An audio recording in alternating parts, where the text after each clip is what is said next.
Pois é, pessoal legal da HG, gente boa de HG. Vou falar de Guimarães Rosa, vou falar do grande escritor mineiro, o poeta em prosa, aquele lirismo das Gerais do grande Guimarães Rosa. E alô, gente boa de HG, alô Nando, alô Mari, alô Friedrich, alô Léo, alô Lara, alô, gente boa de HG, alô Maria, Maria da Sala 3. Maria da Sala 3. Nossa, eu tô esquecendo das salas já, né?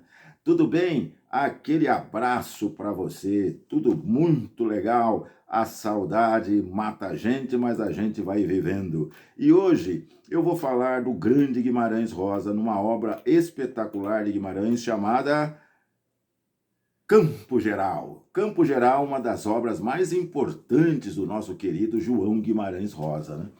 O nosso querido João Guimarães Rosa, nome importantíssimo da literatura brasileira, né? Nascido na cidade de Cordesburgo. Cordesburgo, olha que nome bonito, Cordes do latim coração, Burgo do anglo-saxão cidade. Então você tem lá cidade do coração. E só Guimarães Rosa realmente poderia ter nascido em Cordesburgo. Só Guimarães Rosa poderia ter nascido aí na cidade de Cordesburgo, exatamente porque exatamente fala do coração. E Guimarães é este coração mineiro, né? É muito importante esse ano que nós observemos, por exemplo, nomes como o de Drummond de Andrade, mineiro, e da obra que é o Romanceiro da Inconfidência, que fala das Gerais também, e Guimarães Rosa, é mineiro, né?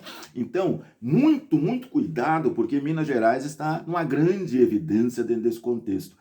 E numa das características de Guimarães, né, são várias as características de Guimarães. Guimarães que foi um excelente escritor, que foi um excelente médico, que ele deixou de lado exatamente para se dedicar à diplomacia, foi um excelente diplomata, amigo de grandes nomes da sua época, como Juan Miró, né? Assim como João Cabral de Melo Neto também o fora, o João também fora, o Melo Neto também fora embaixador, cônsul, né? Exatamente, figura importante dentro desse contexto da nossa querida diplomacia. Ora, então veja bem, ele, Guimarães Rosa, né? Nascido em 1908, né? E morre em 67, ele exatamente fez uma travessia. E a ideia de travessia na vida de Guimarães é muito interessante, porque em toda a sua obra haverá esta ideia de travessia.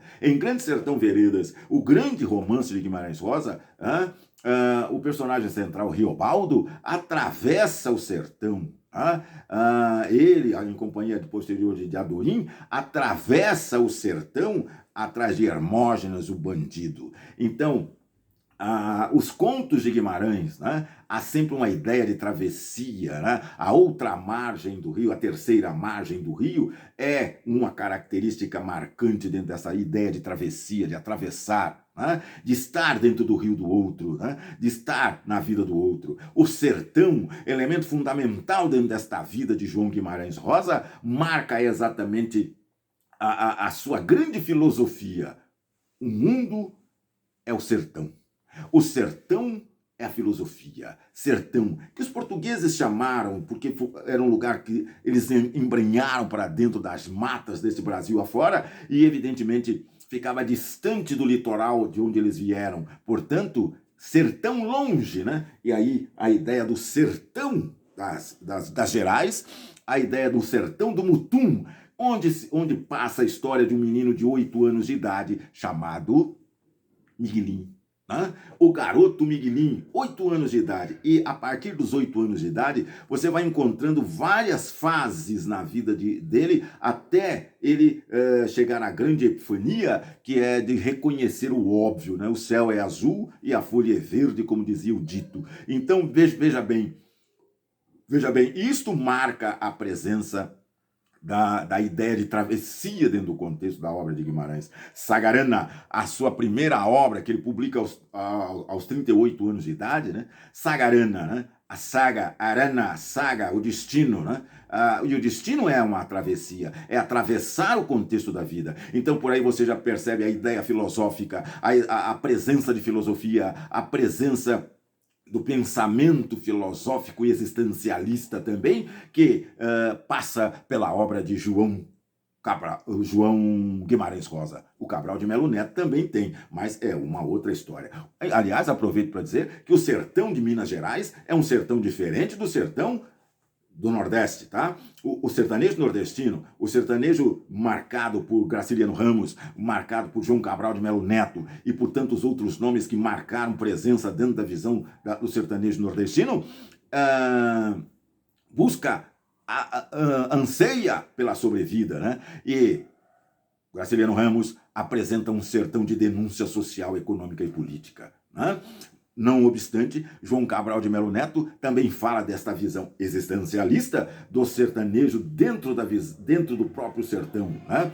Na sua famosa travessia, que não deixa de ser, pelo sertão até o litoral. Agora, João Guimarães Rosa traz exatamente uma presença mais marcante dentro dessa característica sertaneja, porque o sertanejo aqui não é um sertanejo de barriga vazia, é um sertanejo pensante, é um sertanejo que filosofa, é um sertanejo que tem uma base, uma ideia do que é o contexto do existir e o contexto da vida. E não obstante a de João Guimarães Rosa, você tem também Carlos Drummond de Andrade em Claro Enigma, que marca essa presença, e aí você vai vendo intertextualidades, né?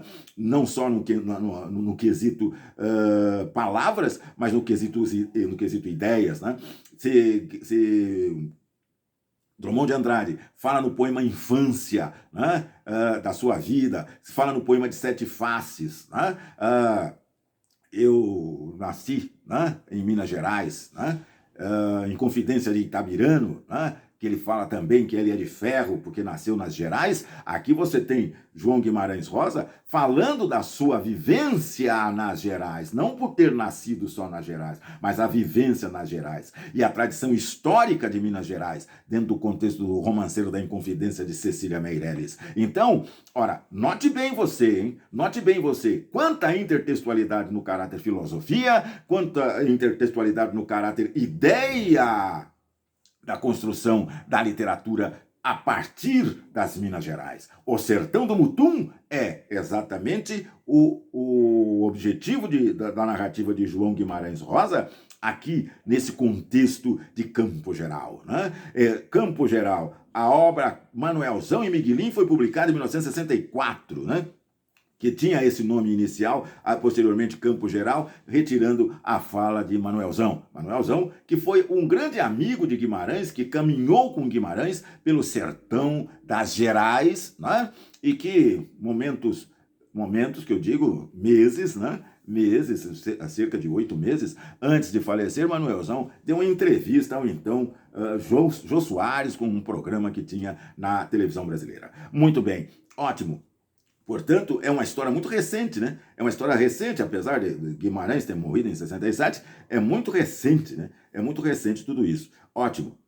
Então, essa ideia, né, do falar da obra de Guimarães passa por esse contexto, né, de época, né? Ele é pós-45, ele pertence à terceira fase do modernismo no Brasil, ele é no pós-45, que traz toda essa gama de análise filosófica, de análise psicológica, retomando inclusive valores do próprio Machado de Assis, que já havia sido retomado por Graciliano Ramos, não esqueça de Angústia, tá? Então, Veja bem, esse lado interessante, né, do pós-45, da terceira fase, de um regionalismo de terceira fase, alguns chamam de regionalismo tardio, e que eu chamo de regionalismo filosófico.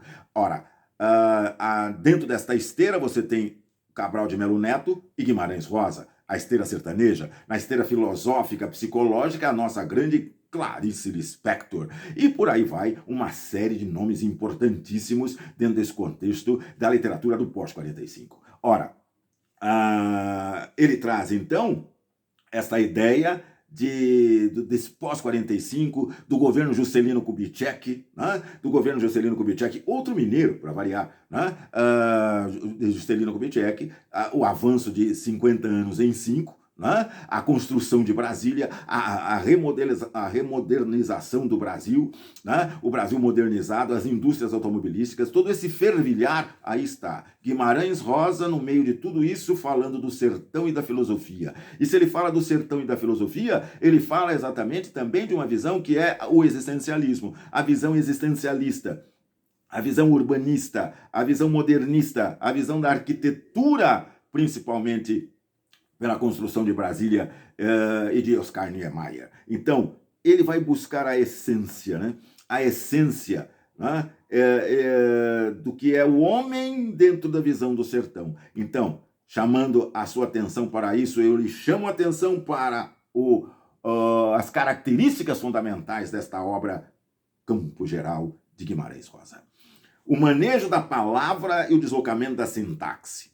O senhor sabe o que o silêncio é? O silêncio é a gente mesmo demais. Não nada! Tiro que o senhor ouviu foram briga de homem, não? Deus esteja! Almejei mira em árvore. Isso faço desde minha mocidade. Gosto!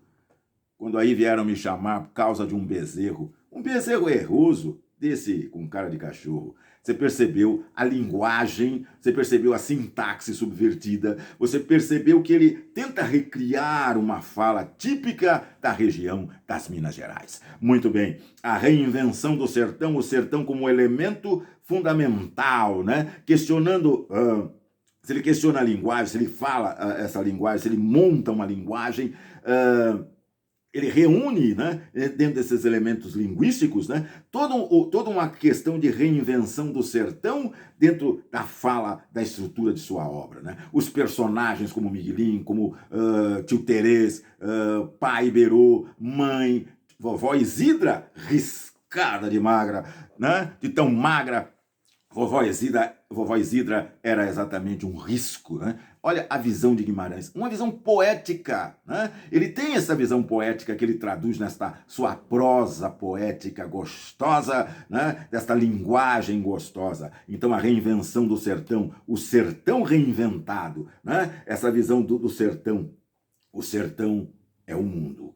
O mundo começa no sertão. A filosofia começa no sertão. Muito bem. A transcendência do regionalismo, isso é fundamental dentro da obra dele, que você entenda de Graciliano, a Rosa de Guimarães, a Cabral de Melo Neto. É muito importante que você entenda isso. Mas Cabral de Melo Neto nem cai no vestibular. Mas eu estou falando em entendimento, não estou falando só disso ou daquilo. Estou falando que você, entendendo o conjunto, você estará, obviamente, apto a responder qualquer questão, que nenhuma questão vai te assustar dentro desse contexto. Muito bem. Elementos que marcam exatamente o Guimarães, que lida com essa visão da transcendência com eles, a forma inusitada, né? Situando-se entre a realidade e a fantasia. Né? Ele situa-se entre a realidade e a fantasia. Ele é esse escritor que marca esta presença. Né? A inserção das epifanias, que é a ideia de travessia. Cada etapa vencida surge um susto, evidentemente, ao adentrar a outra etapa. Então, a visão de travessia, a ideia de atravessar alguma coisa. Muito bem, a temática universalizante. O sertão é o mundo, então, se o sertão é o mundo, a ideia é universal. Né? O mesmo tempo em que o sertão está dentro da gente. E se o sertão está dentro da gente, ele não deixa de ser universal, porque cada um é um universo, cada um é um pensamento, cada um é uma ideia, cada cabeça uma sentença. Diria exatamente os bons e velhos ditados vindos das Gerais. Muito bem, ótimo. Ou seja, é uma interpretação que cada um tem de nós e o mundo, pois cada um é uma facção, é uma fração de mundo, né? Muito bem, ótimo. Então você tem aí exatamente essas características. E como tema fundamental, né? Aliás, como temas fundamentais, porque Guimarães não tem um tema, tem temas, né? Temas fundamentais que são a infância, o amor, a amizade, a violência e a fé. Repito, são temas fundamentais dentro do contexto que você vai perceber na narrativa desta obra fantástica, que é a infância, o amor, a amizade, a violência e a fé. Tá? Muito bem. O grande personagem, Miguelín, tem um amigo, Dito. Dito é o seu grande amigo. E será que esse Dito era verdade? Ele dizia que o Dito era irmão dele. Mas será que o Dito era real? Fica no ar essa ideia, né? Podia ser um amigo invisível, porque o Dito, apesar de ser mais novo, sabia muito mais da vida do que até os próprios adultos. Será que ele era real ou não?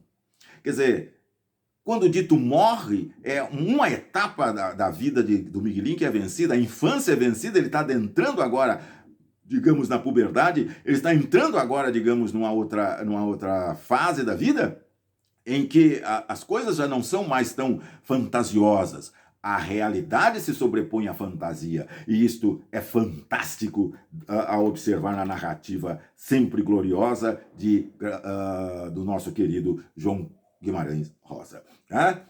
Campo Geral tem o foco narrativo em terceira pessoa. O foco narrativo, repito, é em terceira pessoa, com pequenas inserções de primeira pessoa, né? Mas o narrador em si, que talvez seja o próprio Miguelín, ao narrar a sua história. Né? Era um garoto de 8 anos, né? Miguelín, de um certo Miguelín que vivia no sertão do Mutum. Eu vou te contar na próxima etapa, na outra parte desta aula, exatamente a parte 2, cada personagem importante dentro da obra Manuelzão e Miguelín. Eu queria que agora você embasasse a sua ideia do que vem a ser a obra Campo Geral, né? Esse campo que é geral, e dentro desse campo geral tem um sertão, o vale do Mutum, que mãe achava feio, mas que alguém disse para ele, o sertão, o Mutum é bonito. E se o sertão, o Mutum é bonito, então a gente canta para Guimarães Rosa.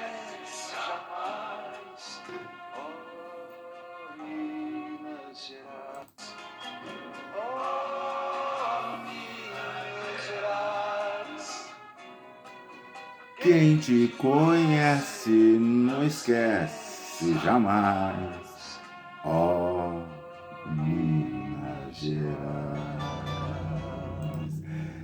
Muito obrigado, até a próxima. Eu volto para contar a segunda parte, o resto da história de Campo Geral.